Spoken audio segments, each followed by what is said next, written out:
Ocurre es, ya no este gobierno, porque este gobierno terminó, va a terminar el 10 de diciembre, ¿cómo va a manejar el próximo la calle?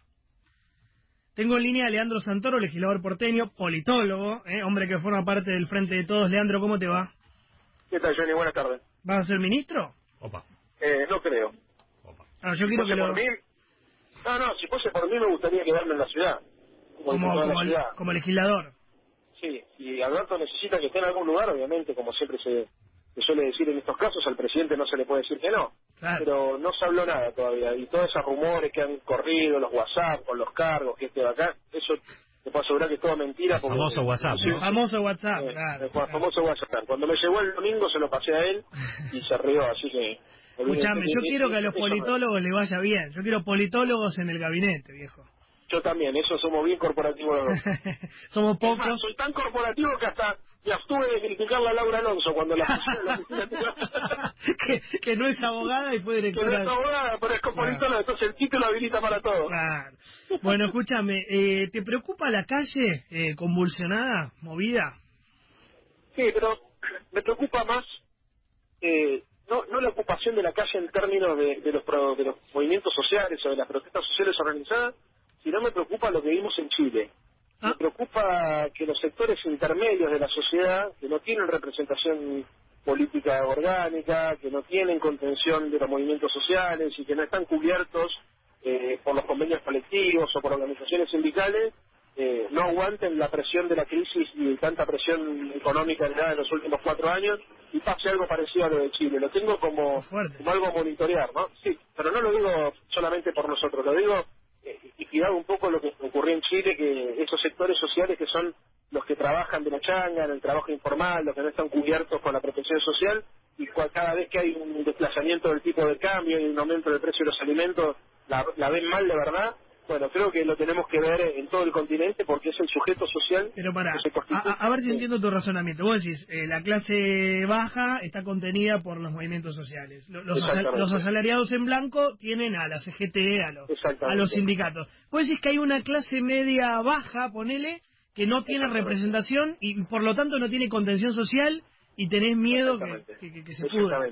Y que además, digamos, todas las políticas de transferencias monetarias en general no le llegan porque o no cobran la UH, o no tienen seguro de desempleo, o no tienen las paritarias. Entonces, es ese sector que cuando el precio de los alimentos se dispara un poquito, la siente mucho, y por ahí tiene que elegir qué hace la cena o qué hace el almuerzo.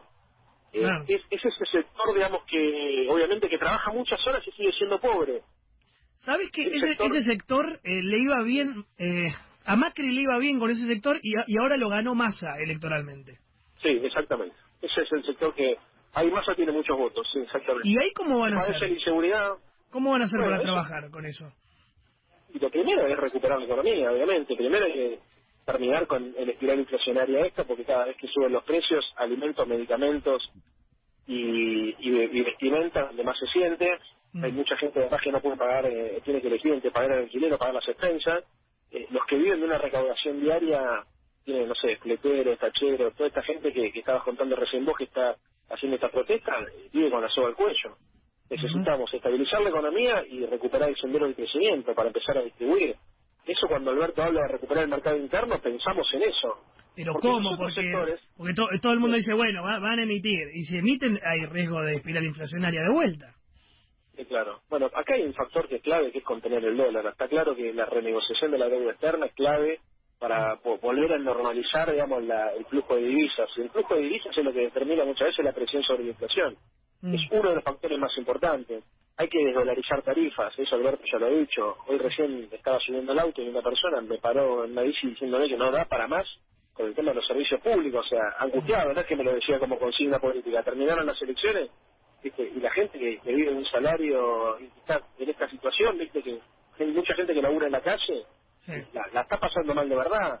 Es necesario también, obviamente, inyectarle dinero al sistema y hay que repensar, me parece a mí, cómo se redistribuye el excedente económico de nuestro país. El tema de la reforma impositiva está pendiente, no sé si es para el principio del gobierno. ¿Van a meter más impuestos, Leandro? No, creo que hay que repensarlo. No es que hay que meterle más impuestos. Hay sectores que obviamente van a tener que hacer un esfuerzo contributivo y hay sectores que hay que aflojarle el torniquete. persona que genera empleo en la Argentina tiene que tener un acompañamiento fiscal. Ahora, hay sectores que están vinculados fundamentalmente a la especulación financiera o a determinados sectores de la concentración de la riqueza que han sido muy beneficiados por este gobierno. ¿Campo? Que van a tener... No es tanto el campo, pero a ver, lo que se hizo, por ejemplo, con bienes personales, eso me parece que es una falta de respeto. Yo me acuerdo cuando hicieron la modificación a la ley de blanqueo, ¿te acordás? Mejor dicho, la ley de blanqueo que modificó también el régimen tributario. Sí. Lo hicieron con el compromiso de que iban a poner un impuesto a la herencia. De acuerdo. Otro país, sí. Pero, esa era la condición para que entre más plata de blanqueo, sí. Claro, y no pasó.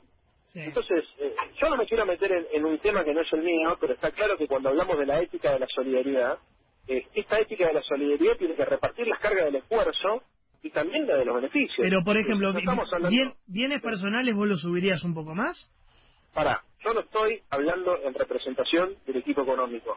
Yo te estoy diciendo en términos generales, porque si no se puede tomar como el anticipo de una medida de gobierno y no quiero que esto se confunda. Okay. Lo que nosotros sí tenemos claro, que cuando hablamos de la ética de la solidaridad, hablamos básicamente de una sociedad que redistribuya con un criterio de equidad y de justicia, las cargas del esfuerzo y obviamente los beneficios también del crecimiento. Y para esto obviamente hay que pensar un modelo económico y un régimen impositivo que esté en sintonía con esto.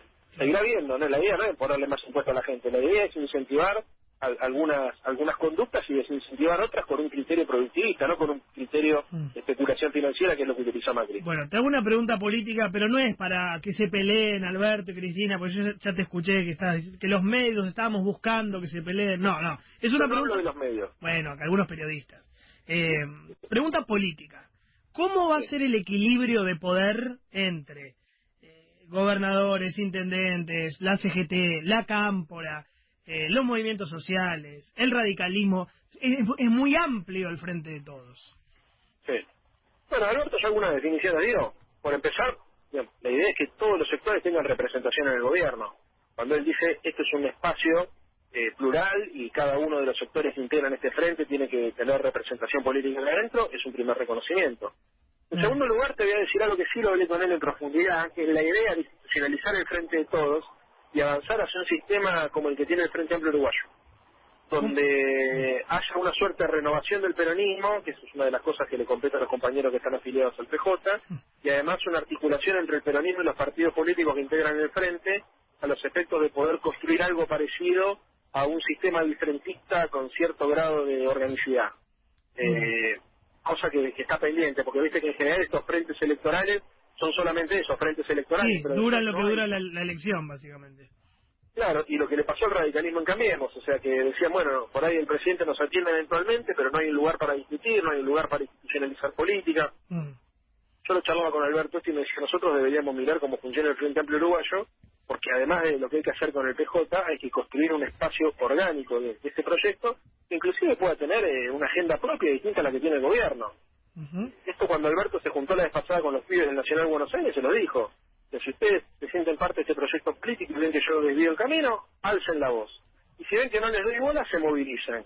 Bueno, eso me parece que está bueno porque va a permitir que en la dinámica del debate político vayan surgiendo nuevas ideas y se corrija el rumbo. Bueno, la última... Leandro, sí, tengo una concreta porque me parece que es la gran pregunta. Todos sabemos que Macri deja un país muy complicado y que ustedes van a necesitar plata para llevar a cabo todas estas reformas que vos decís que tiene Alberto en la cabeza. Hay que renegociar la deuda, no hay plata, no vinieron las inversiones. ¿De dónde van a sacar la guita? Te lo pregunto en términos técnicos, para afrontar todos estos cambios. Porque el país, por lo que vos y yo sabemos, no tiene más plata. Sí. La pregunta es, ¿van a pedir plata a China, a Rusia? ¿Van a negociar con el fondo? ¿Qué pensás vos que hay que hacer? Que es lo más importante, ¿no? Me parece que es hacernos dinero para... Claro. Yo creo que hay dos discusiones, ¿no? La discusión de los pesos y la discusión de los dólares. La discusión de los pesos es complicada, pero es mucho más sencilla que la discusión de los dólares, porque en definitiva, más allá de la emisión, siempre tenés la posibilidad de reequilibrar las cargas del esfuerzo, que es lo que estábamos hablando recién. Sí. Depende más de nuestra decisión soberana. ¿Y los dólares? Cuando no tenés dólares, cuando no hay oferta, porque hasta acá lo que hizo Macri fue restringir la demanda de dólares con el cepo. Claro. Pero si no tenés oferta de dólares, estás en un problema tan grande como que si se te está yendo, ¿me entendés? O sea, si nadie te los trae, es casi lo mismo que digamos que se siga yendo como hasta ahora. Por eso, ¿y de dónde pensás que los van a sacar? Yo creo que ahí hay una discusión clave, que es la discusión tanto con Washington como con Wall Street. Ya, acá tenés que renegociar con el Fondo Monetario Internacional, Washington y Wall Street con los tenedores privados de deuda. Ese es un primer paso que es clave, que hay que reiniciar los diálogos rápidamente. Calculo que esto es las primeras tareas que va a tener que asumir el equipo económico. Y después, obviamente, buscar canales alternativos de financiamiento, sin duda, siempre y cuando eso no condicione los acuerdos de negociación con el Fondo Monetario.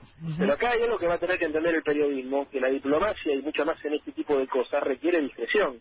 Entonces, yo soy consciente que hay cosas que hay que informar porque forman parte del contrato electoral. Pero también tenemos que ser conscientes que hay negociaciones que se pueden llegar a mantener, que requieren tener cierta reserva a los efectos de garantizar el resultado exitoso para los intereses de la Argentina. Bien, o sea que ya empezaron las negociaciones, ¿no? No, te dije lo que te acabo de decir. Está bien. Okay. Se entendió perfecto. Sí. Leandro, gracias por el tiempo. Abrazo, Rote. Bueno, Santoro, que suena como ministro, pero veremos si eso se queda en la Ciudad de Buenos Aires, dijo algo interesante con respecto a la clase media. La clase media baja. Él dijo, la clase baja está contenida por los piqueteros, por los movimientos sociales. Después lo quiero profundizar con más tiempo. La clase media asalariada